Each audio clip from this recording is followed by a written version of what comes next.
E aí galera, tudo bem com vocês?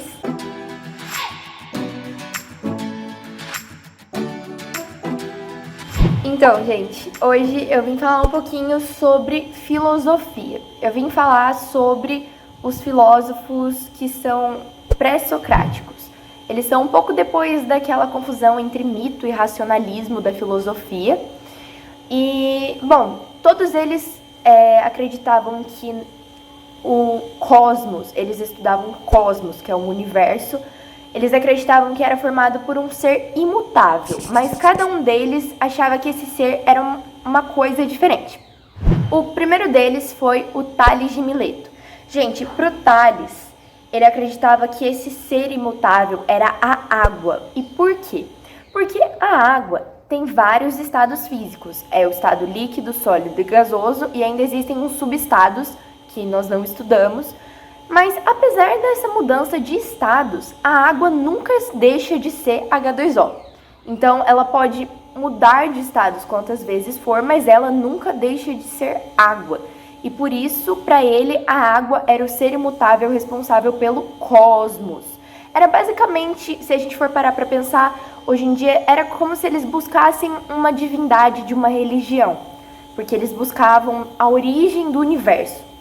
E aí, gente, depois dele veio o Anaximandro de Mileto. O Anaximandro de Mileto, ele era aprendiz do Tales de Mileto, mas para ele o ser imutável era o Aperon.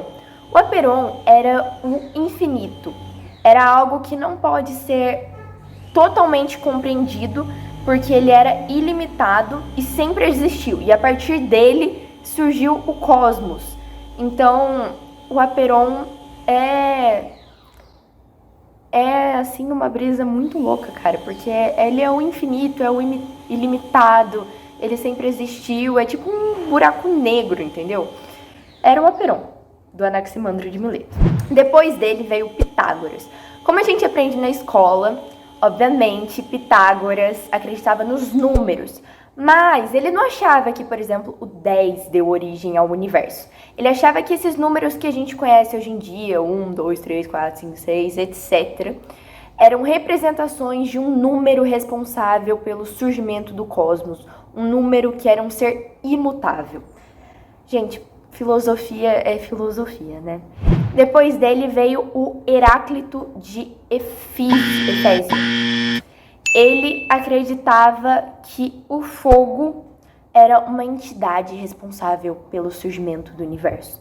Mas não fogo como a gente conhece lá, a brasa. Essa era meio que a representação física dessa entidade. Mas para ele, o fogo era uma constante mudança. Ele tinha uma frase, nunca se entra no mesmo rio duas vezes.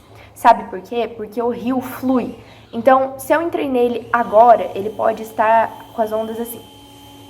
Se eu sair e entrar nele de novo, ele já vai estar com as ondas assim, ou de qualquer maneira, o rio flui e nunca vai ser o mesmo. Então, ele achava que as pessoas viviam numa mudança constante. Ele teve um pensamento um pouquinho mais diferenciado desse ser imutável.